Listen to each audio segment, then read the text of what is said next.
准备好嘛？好嘞。好，接下来就是来你哦。准备好嘛？准备好了吗？要上去踩，对不对？对。该出楼梯喽，那就出发了。出发，哎。67岁的阿婆带头往山坡上，动作极为利落。很辛苦哦。对啊。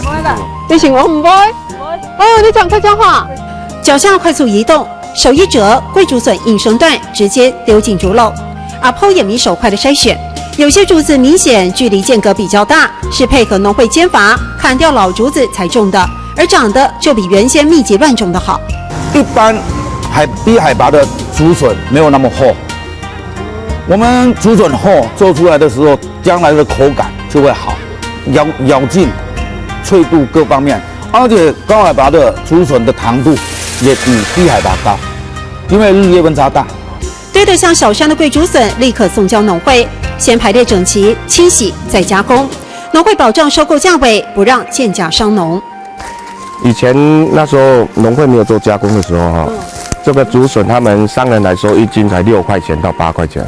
后来我们成立竹笋加工厂的时候，我们是保证价格10块，不低于10块。有笋农夫妻因此可以在4、5月短暂的产期月入数十万，而桂竹笋的行销也逐步走出客家庄。过去是客家人情有独钟的桂竹笋，闽南人比较少人去吃。但是这几年我们渐渐推广了以后哈，像我们有一个大客户南海休息站，他每年用量是最多的，他要买我们几千桶的竹笋去上桌。靠着保障价格的双赢策略，在南庄这里的桂竹笋产业硬是缔造产值最高，也因此他们深具信心。目前虽然产业规模小而美，但依旧有永续经营的潜力。正批后嘛，鸡手落一路，正批后嘛，鸡手落一路。